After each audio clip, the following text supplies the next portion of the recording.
ಉಡಾಯಿಸೋ ಖಾರ ಬಣ್ಣ ರುಚಿಯನ್ನು ನೀಡುತ್ತದೆ. ಮೆಣಸಿನ ಪುಡಿ ಚಿಂದಿ ಉಡಾಯಿಸೋ ಖಾರ ಬಣ್ಣ ರುಚಿ. ತಾನು ಕಪ್ಪೆತ್ತುವ ಬರದಲ್ಲಿ ಅಮಾಯಕ 11 ಜನರ ಜೀವವನ್ನ ಕೊಲೆ ಮಾಡಿದ ಸರ್ಕಾರ ಇದು. ಕೊಲೆಗಡುಕರ ಸರ್ಕಾರ. ಅವಶ್ಯಕತೆ ಇರಲಿಲ್ಲ. ಇದೇನು ಯಾವುದೋ ಯುದ್ಧ ಗೆದ್ದು ಜೇಬೇರಿ ಬಾರಿಸುವಂತ ಕಾರ್ಯಕ್ರಮನೂ ಅಲ್ಲ. ಮಾನ ಮರ್ಯಾದೆ ಇದ್ದಿದ್ರೆ ಈ ಸರ್ಕಾರಕ್ಕೆ ಕಾಶ್ಮೀರದಲ್ಲಾದಂಥ ಘಟನೆಗೆ ನಮ್ಮ ಸೈನಿಕರಿಗೆ ಆತ್ಮಸ್ಥೈರ್ಯ ತುಂಬಕ್ಕೆ ಕಾರ್ಯಕ್ರಮ ಮಾಡಿದರೆ ಇಡೀ ರಾಜ್ಯದ ಜನ ಇವರನ್ನು ಅಪ್ರಿಷಿಯೇಟ್ ಮಾಡೋರು. ಕಪ್ ಗೆದ್ದವರು ಕೊಹ್ಲಿ ಅವರ ತಂಡ.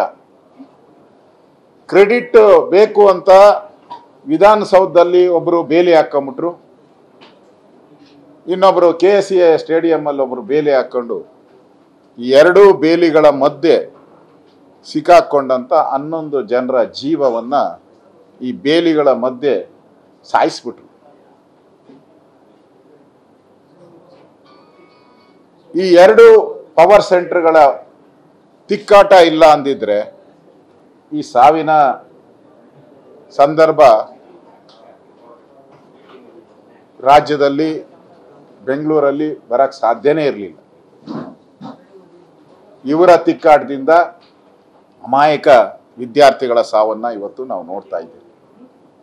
ಈ ಸಾವಿಗೆ ನ್ಯಾಯ ಕೊಡಿ.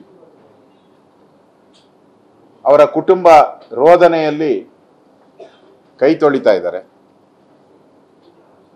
ಅವ್ರಿಗೆ ಸಾಂತ್ವನ ಹೇಳ್ಬೇಕಾಗಿದ್ದಂಥ ಮುಖ್ಯಮಂತ್ರಿ ಉಪಮುಖ್ಯಮಂತ್ರಿ ಒಬ್ರು ಕಪ್ಪು ನನ್ನದು ನನ್ನದು ನನ್ನದೇ ಕಪ್ಪು ಅಂತೇಳಿ ಅದನ್ನ ಬಿಡದೆ ಆ ಗೋಲ್ಡ್ ಕಪ್ಗೆ ಮುತ್ತಿಡಕ್ಕೆ ಹೋದವರು. ಇನ್ನೊಬ್ರು ದೋಸೆ ತಿನ್ನಕ್ಕೆ ಇವ್ರು ಮುತ್ತಿಟ್ಕೊಂಡು ಇರ್ಲಿರ್ಲಿ ನಾನು ಅಲ್ಲಿ ದೋಸೆ ತಿನ್ನಕ್ಕೆ ಹೋಗ್ತೀನಿ ಅಂತ ಅಲ್ಲೋದ್ರು. ಅಮಾಯಕರು ಜೀವ ಹೋಯ್ತು. ಇವರೆಷ್ಟು ಕಟುಕರು ಅಂತ ಹೇಳಿದ್ರೆ 3:15ರಿಂದ 3:20 ಮೊದಲನೇ ಸಾವಾಗ್ತದೆ. ಇವರಿಗೆ ಪೊಲೀಸರು ಹೇಳ್ತಾರೆ ಬಂದು, ಕೇರೆ ಮಾಡಲ್ಲ. ಇವ್ರ ಕಾರ್ಯಕ್ರಮ ವಿಧಾನಸೌಧದಲ್ಲಿ ಪ್ರಾರಂಭ ಆಗಕ್ಕೆ ಮುಂಚೆ 8 ಜನರ ಸಾವಾಗಿತ್ತು. ಇವ್ರ ಕಾರ್ಯಕ್ರಮ ಪ್ರಾರಂಭ ಆದಾಗ ನಾರಾಯಣಸ್ವಾಮಿ ಅವರೇ 8 ಜನ ಸತ್ತಿರ್ತಾರೆ. ವಿದ್ಯಾರ್ಥಿಗಳು, ಮಕ್ಕಳು ರೀ, ಯಾರೋ 100 ವರ್ಷನೋ 105 ವರ್ಷದವರಲ್ಲ ಸತ್ತಿರೋರು. ಮಕ್ಕಳು ರೀ, ನಮ್ಮ ಮಕ್ಕಳು, ಕನ್ನಡಿಗರ ಮಕ್ಕಳು, ಭವಿಷ್ಯದ ಮಕ್ಕಳು.